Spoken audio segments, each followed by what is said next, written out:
Hmm, quoi qu'est-ce qu'il y a? Bah, je sais pas, les lumières sont allumées, ça tourne, je pense qu'on est en pleine chronique, et on sait toujours pas de quoi on va parler, vu que la dernière fois on s'est fait couper par le montage, tu te rappelles? Oh, ouais, peut-être, je me rappelle plus, moi, j'ai dit de quoi on allait parler, les lumières se sont éteintes, j'ai remballé, quoi. Non mais tu le fais exprès ou quoi? Je te dis qu'on sait pas de quoi on parle. Je sais pas de quoi on parle, jamais content celui-là. Et où tu commences pas à faire ta tête de veau avec moi, sinon j'utilise mes super pouvoirs de montage pour te faire parler d'un documentaire ukrainien sur la pomme de terre, tout ça dans un costume de cuisine avec un calamar orange fluo sur la tête. Ah oui, bah j'aimerais bien voir. Qu'est-ce que c'est que ça? Les pouvoirs du montage. Ah, ne refais jamais ça. Bon, de quoi on parlait?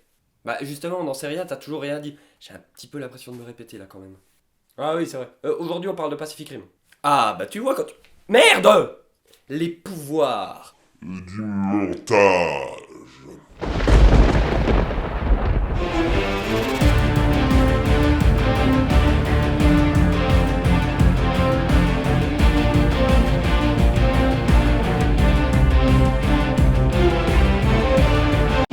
Pacific Rim est un film fantastique d'action sorti en salle le 17 juillet 2013, réalisé par le Mexicain Guillermo del Toro, à qui l'on doit des films comme Les Chines du Diable, la série des Hellboy, Blade 2 ou encore Le Labyrinthe de Pan. Celui-là, ça fait 8 ans qu'il m'attend, mine de rien. Hein. Je l'ai bien au chaud. J'ai toujours pas vu, hein, mais je crois que je mourrai avant de le voir. Ouais, c'est pas faux.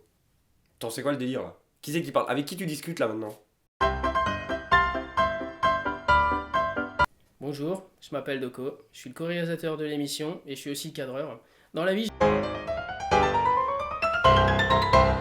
Le postulat de base de l'histoire, c'est que des monstres gigantesques appelés kaiju attaquent la Terre depuis une brèche entre deux dimensions situées dans les profondeurs de l'océan Pacifique. Pour riposter, l'humanité a créé des robots gigantesques nommés Jaeger, contrôlés neuralement par deux pilotes par un système qui s'appelle la dérive. En parlant de pilotes, on commence dans le vif du sujet en nous présentant les frères Beckett, qui sont les pilotes du Jaeger Gypsy Danger. Ils partent en mission en pleine nuit pour tuer un nouveau kaiju. Sauf que la mission ne se passe pas comme prévu, et Yancy, le grand frère, meurt tué par le kaiju. Riley, qui vous en doutez est le protagoniste du film, parvient à tuer quand même le kaiju et ramener seul le Jaeger endommagé jusque sur une plage. Il est vivant, mais meurtri d'avoir perdu son frère, car il était toujours dans la dérive lorsqu'il est mort, et décide de ne plus jamais monter dans un Jaeger.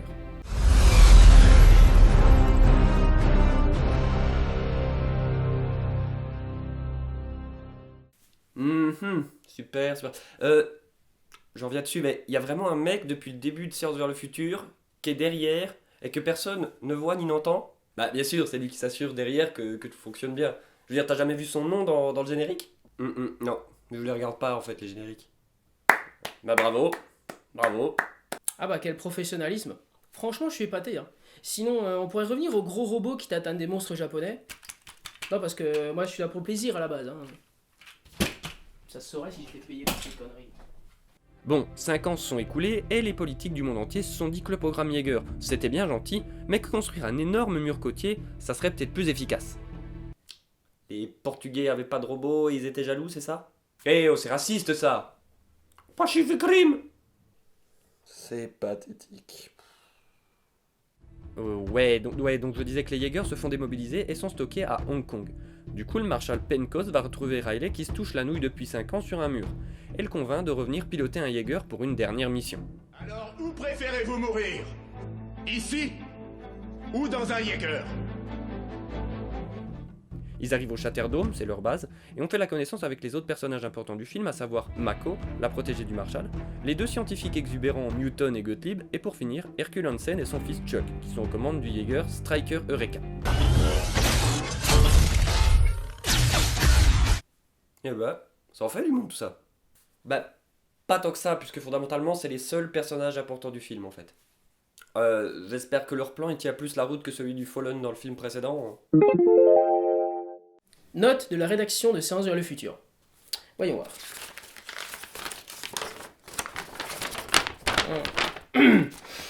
Le Fallon veut utiliser la machine de la mort qui tue pour faire exploser la planète. Justement, Pentecost explique son plan à Riley qui consiste en fait à larguer une bombe nucléaire dans la brèche. Il a pas l'air convaincu puisque, vous en doutez, avant ils ont déjà essayé quand même le truc, hein. Mais Gottlieb, un des deux scientifiques, leur explique tout un tas de trucs qui apparemment laisseraient entendre que cette fois-ci, ça va marcher.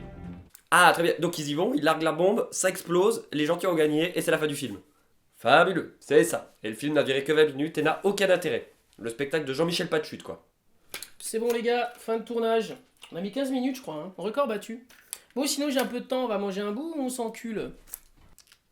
Mais Enfin, c'est très con si ça dure moins de 20 minutes, c'est pas vraiment un film en fait. T'es vraiment très très con quand tu t'y mets, toi. Oh chier la merde, bon, j'ai compris hein. Riley fait des tests pour trouver son copilote et finit par porter son choix sur Mako. Pentecost n'est pas d'accord au départ mais finit par accepter. Sauf que, pendant le test, Mako dérive trop loin et reste prisonnière d'un souvenir, et manque de faire tout sauter, ce qui du coup les met en stand-by pour le moment. Femme au volant. Ok, t'as déjà fait une blague raciste, là ça fait une blague misogyne. Il reste plus qu'une blague homophobe et on a le tir, c'est gagnant. Ah, c'est bon, commence pas à faire ta fiotte là. Putain, toi tu donnes tout aujourd'hui, c'est pas possible. Hein. Je peux tenter le point Godwin hein si vous voulez. Alors entre-temps, Newt en a rien à foutre et a décidé d'ignorer les directives qu'on lui avait données, et dérive avec un reste de cerveau de kaiju et voit tout un tas de trucs déments, notamment que les kaijus sont fabriqués par des maîtres colonisateurs et que les kaijus actuels ne sont que des amuse-bouches. Pentecost lui dit d'aller voir un certain Animal Cho pour essayer de se procurer un cerveau de kaiju entier pour pouvoir faire une dérive complète, avoir plus d'informations quoi. Il y va, il trouve Cho, joué par Ron Perlman, qui au passage avait déjà interprété Hellboy pour le réal, et lui demande un cerveau, sauf que là... Le volcan explose. Hein? De quoi tu parles? Ça c'était dans Pompéi, t'as quelques épisodes de retard, c'est fini, faut plus y penser à ça. Hein. Ah ouais, non mais je sais pas, là d'un seul coup j'ai comme un spasme. Moi je te dis, il y a des ondes négatives ici, il y a quelqu'un qui se joue de nous, je sais pas, un truc, un fantôme ou je sais pas. Ouais, enfin on est juste là entre nous à parler de films qui sont des fois, je l'accorde, un petit peu pourris, mais faut pas s'alarmer à ce point-là. Allez, revenons à nos moutons puisqu'on a non pas un, mais bien deux kaiju qui sortent de la brèche en même temps. Pentecost envoie ses 3 Jaegers pour en découdre, sauf que dans le combat, les 2 autres Jaegers, Cherno et Typhoon, se font détruire et un des kaiju lance une énorme MP qui désactive Striker Eureka. Du coup, ils ont pas trop d'autre choix et ils envoient Gypsy Danger faire le travail. Et là, je vais pas tout vous raconter ni vous gâcher le spectacle, c'est 15 minutes de combat de folie et au bout de ce petit quart d'heure de money shot, Gypsy finit par venir à bout des bestioles. En même temps, ça vous vous en doutiez, je veux dire, si les kaiju gagnaient à ce moment-là du film... Ouais, bah figure-toi que ça commence à m'énerver, moi, ce genre de truc. Pourquoi les méchants, ils pourraient pas gagner pour une fois? Je veux dire, moi, quand j'étais petit, j'en avais marre de voir les Power Rangers gagner tout le temps. Mais parce qu'ils avaient un fucking Megazord, mec. Ouais, mais pourquoi le méchant, il venait pas en mode énorme dès le début pour les tuer? Mais pourquoi ils venaient que un par épisode? S'ils étaient tous venus en même temps, bah ils leur auraient défoncé la gueule aux Power Rangers. Sûrement, mais là, on s'éloigne vraiment trop du sujet. J'ai pas envie de faire une digression de 15 heures dans l'émission. Et surtout pas pour parler des faiblesses scénaristiques des Power Rangers, tu vois. Hey! Bon alors, devine qui est de retour, salope de borgne! Et tu me dois un cerveau de kaiju! Après cette putain de punchline du tonnerre, Newt accompagne Cho à la dépouille du kaiju pour récupérer le cerveau. Là, il y a un mini kaiju qui sort du ventre du premier, il bouffe Cho et meurt asphyxié par son cordon ombilical. Oh non, non, non, non, non, non. Non, de nouveau, ça c'était dans Peur Bleue, ça. Ça c'était il y a 2 épisodes, ça. Non mais mec, je le fais pas exprès, je te jure. Je suis sûr qu'il y a une présence ici qui veut nous faire du mal. Je suis sûr que c'est ça qui t'a forcé à parler de Transformers 2 dans le dernier épisode. Il veut nous faire parler de trucs de merde. J'ai peur. Comme Herc s'est blessé durant l'attaque des 2 précédents kaiju, c'est Pentecost qui copilotera Striker Eureka avec Chuck. Ils partent pour la brèche quand 2 nouveaux kaiju en sortent. Ils veulent se lancer dedans, mais Newt et Gottlieb arrivent à ce moment-là, vu qu'ils viennent de dériver avec le cerveau du kaiju mort, et les avertissent que seule une de ces bestioles peut passer dans la brèche, et que s'ils veulent rentrer, il faudra qu'ils s'accrochent à un kaiju, mort ou vif, avant de se lancer. Striker Eureka finit par se sacrifier, en faisant sauter la charge nucléaire qu'il portait, pour blesser les kaiju et permettre aussi à Gypsy de rentrer dans la brèche. Il s'accroche au kaiju de catégorie 5 qui était encore un petit peu vivant, et plonge dans la brèche et pénètre dans la dimension des kaiju. Et on notera qu'ils peuvent toujours communiquer avec l'extérieur. Ça m'a toujours fait marrer dans ces films-là. Ils changent de dimension, mais ils captent toujours toutes les transmissions. Hein. Oui, passez-moi la 5ème dimension s'il vous plaît. Vous aussi, avec SVF Télécom, vous pouvez appeler jusqu'à 2 dimensions de votre choix en illimité. Appel surtaxé le week-end et les jours fériés. Finalement, Riley fait exploser le noyau atomique de son Jaeger dans la dimension kaiju après s'être éjecté, lui et Mako. Tout explose, la brèche est détruite, le monde est sauvé, tout le monde est content et le film est terminé. C'est étonnamment court comme review, non? Enfin, le film est si court que ça? Ah non, non, il fait 2 heures. Donc du coup, quelque chose me dit qu'on n'a pas chroniqué Transformers 2 dans le dernier épisode pour rien, non? T'as tout compris. Au départ, j'avais prévu de ne parler que de Pacific Rim, mais plus j'y réfléchissais et plus je me suis rendu compte qu'en fait, pour en faire la synthèse, j'allais devoir le comparer à d'autres films du même genre. Et celui qui était le plus antithétique de celui-là, c'était Transformers 2. Du coup, je me suis dit que c'était mieux, pour que chacun comprenne bien de quoi je parle, de faire une review déjà sur Transformers 2. Qu'on se comprenne bien, je considère Pacific Rim comme un indispensable. Une claque instantanée qui a des milliers d'années de lumière des autres blockbusters d'action, formatés pour gamins prépubères de 13 ans. Déjà, parce que Guillermo del Toro. Juste ça. Parce que c'est un auteur atypique dans le milieu, comme peut en témoigner sa filmographie, puisque c'est à lui que l'on doit des chefs-d'œuvre comme Le Labyrinthe de Pan, mais aussi Hellboy 2 et Blade 2, qui sont 2 ovnis dans le monde des adaptations de comics. Qu'il faut absolument être allé avoir vu. Vraiment beaucoup. J'ai parfois entendu des arguments disant que finalement le film c'était juste une espèce de grosse série B avec un scénario cliché tiré de nanars et de manga. Je répondrai à ces gens-là de revoir le film avec les yeux ouverts de préférence, et s'ils ont toujours la même opinion sur ce film, Alors dans ce cas, il faut arrêter de regarder des films, se brûler la rétine avec de l'acide, se crever les tapants et s'expatrier en Corée du Nord. sur le papier c'est vrai qu'on pourrait dire que le scénario est cliché, ce à quoi je répondrai, c'est totalement faux. On a tendance à confondre cliché et archétype.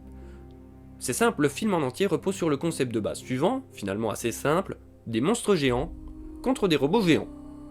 Et là, comme ça, vous vous dites, ça pourrait paraître simple. Mais quand on n'a aucune limite et aucun repère, pour rappel, ça donne ça.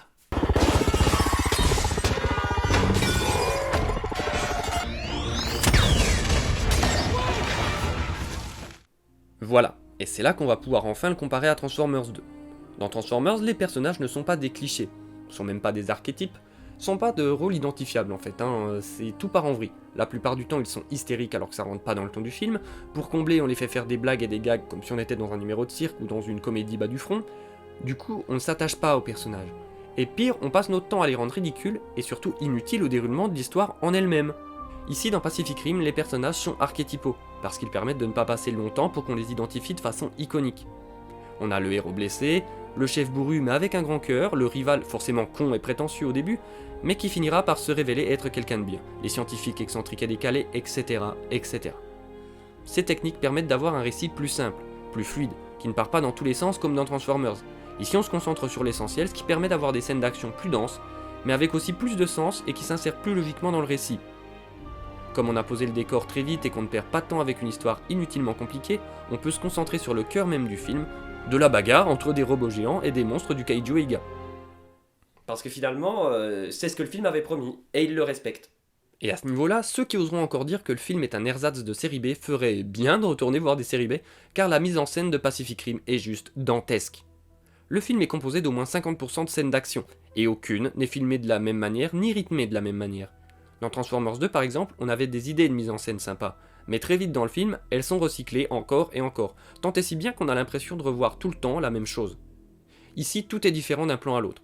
Chaque plan respire la jouissance ultime du réalisateur et son amour inconditionnel pour le genre qu'il investit. Même s'il a des apparats de blockbuster pétés de thunes dont les effets spéciaux sont le seul argument de vente, Pacific Rim, au détriment de bien d'autres films du genre, peut se targuer d'être un conte de fées moderne, empruntant au plus grand ses codes mythologiques. Cela passe par l'attention apportée au design des monstres et des robots qui sont tous complètement différents et uniques en leur genre, à la BO, signée Ramin Djawadi, à qui l'on doit des musiques comme celle de Game of Thrones par exemple, qui est juste excellente et totalement iconique et qui colle parfaitement à l'univers du film, ou même à la lumière qui va à contre-courant de ce qui se fait. Là où les blockbusters récents choisissent par facilité des filtres désaturés, marque de fabrique de Christopher Nolan dans la trilogie du Dark Knight, Pacific Rim fait exactement le contraire en proposant un univers aux couleurs sursaturées aux limites du réel. Bref, je trouve que Pacific Rim est un film culte, et plus que Pacific Rim en lui-même, je vous recommande Guillermo del Toro parce que je pense que ce type est un génie et que c'est un des plus grands conteurs et réalisateurs au monde à ce jour. Putain de bordel de merde de sac à foutre, ça fait quand même super plaisir de parler d'un film qui démonte sa grand-mère dans les orties. Tu l'as dit, Bouffi. On devrait faire ça vraiment plus souvent parce que regarde comme on a la patate maintenant. Regarde comme je suis content. Je pourrais même m'envoyer l'intégrale de Steven Seagal là, si je pouvais, ça me dérangerait même pas. Tellement j'ai la pêche. Ah mais oui, ça c'est une idée ça. Allez viens, on y va. On va bien trouver un truc du genre à regarder. T'as envie de regarder quoi toi? Je sais pas, tiens, l'intégrale Jason Statham ou Fast and Furious, c'est pas mal. Parti, c'est con, là. Bon, bah, c'est fini alors. Ah, bah, du coup. Bonjour et bienvenue dans. Non, c'est mauvais ça. Bonjour et bienvenue dans Science vers le futur. Ah, là, j'ai le bon bout là. Je pourrais le remplacer dans 2 mois, ce con. Ok. Bon. Bordel là. Il est où le DVD? Ah!